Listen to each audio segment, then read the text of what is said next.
Isa sa may pinakamagandang sunset sa Pilipinas ay ang lalawigan ng Zambales. Pero alam niyo ba na bukod sa pangingisda na pangunahing ikinabubuhay ng maraming residente rito, unti-unti na ring umuunlad ang industriya ng turismo sa lalawigan?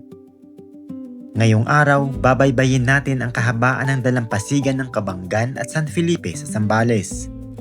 Alamin natin ang mga potensyal na mga bayang ito bilang mga umuusbong na destinasyong panturista. At kasabay nito, ang mga hamong kaakibat ng mabilis na pag-unlad.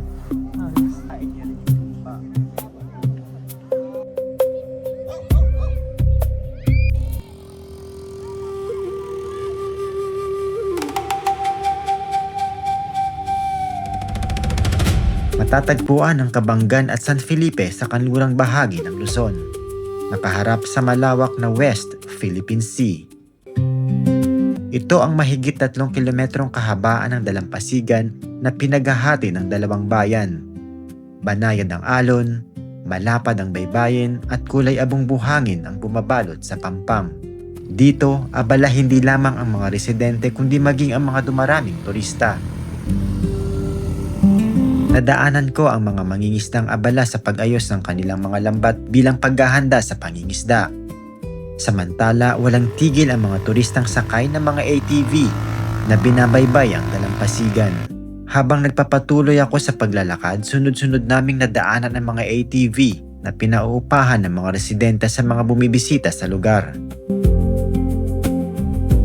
Nagsulputan na rin ang iba't ibang cottage na maaaring rentahan ng mga turista.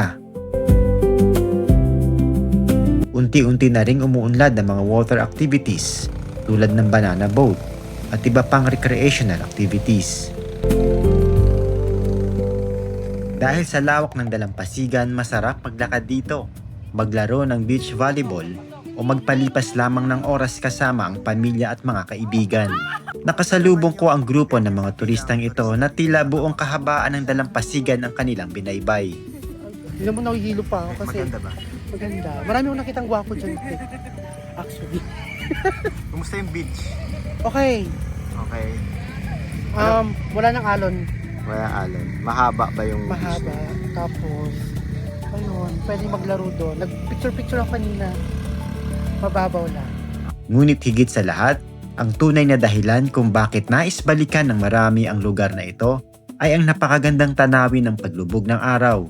Isang tanawing maaring pagmastan habang unti-unting nilalamon ng dapit hapon ng karagatan.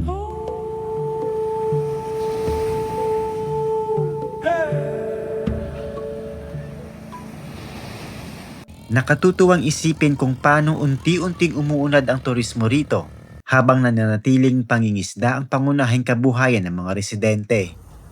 Nadaanan ko ang dalawang mangingisdang ito habang nilalagay ang kanilang mga lambat sa bangka.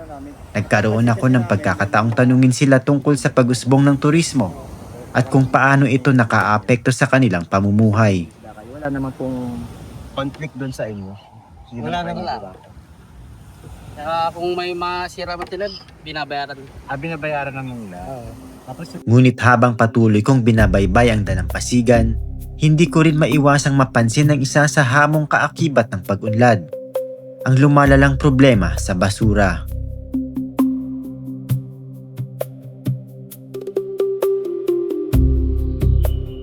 ang kapansin-pansin lang ay may mga tumpok-tumpok na mga basura dito. Ang ibig sabihin, hindi siguro ito regular na kinukolekta ng LGU, yung solid waste nila. Makikita rito ang sari-saring basurang naiipon, mga bote ng alak, lata ng inumin, plastik at iba pang uri ng mga basura. Ang ilan ay basta na lamang itinapon sa dagat o sinunog, mga gawaing tahasang ipinagbabawal sa ilalim ng Republic Act No. 9003 o ang Ecological Solid Waste Management Act of 2000. Mukhang kinain na ng dagat yung part na to o paano ba to?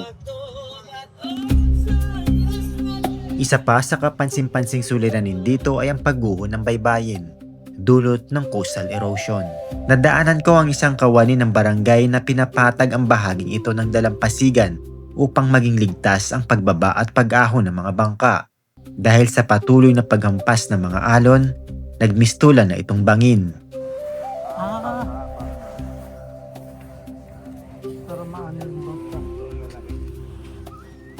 Ilang pulgada na lamang at maaaring gumuho na ang mga estrukturang nakatayo sa gilid nito. Kung susukatin lampas bewang ko na ang lalim ng mga lupang natangay ng dagat mula sa dating pampang. Dahil dito, bigla ring lumalalim ang tubig kapag high tide na nagdudulot ng panganib sa mga naliligo rito. Pag doon hanggang lampas tao. Ang maganda dito ay medyo palalim agad itong buhangin na. Hindi ka tingnan natin. Pag magkaroon kasi ng low tide, natin lang.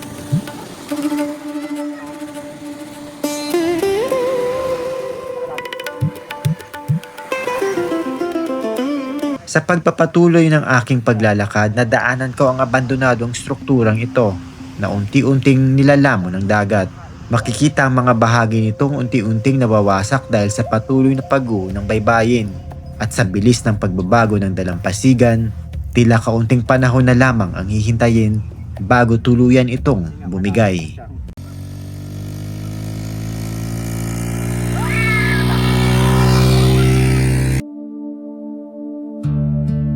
Malaki ang potensyal ng Kabanggan at San Felipe bilang mga destinasyong panturismo. Ngunit kasabay ng pag-unlad ay ang pangangailangan ng mga pangmatagalang solusyon sa mga suliraning kinahaharap ng mga bayang ito. Mula sa tamang pamamahala ng basura hanggang sa pagprotekta ng kanilang baybayin laban sa patuloy na pagguho. Sapagkat ang tunay na pag-unlad ay hindi lamang nasusukat sa dami ng turistang dumarating, kundi sa kakayahan mapangalagaan ng kalikasan at mapakinabangan ito ng mga susunod pang henerasyon. Mula rito sa Zambales, ito ang aking kwento.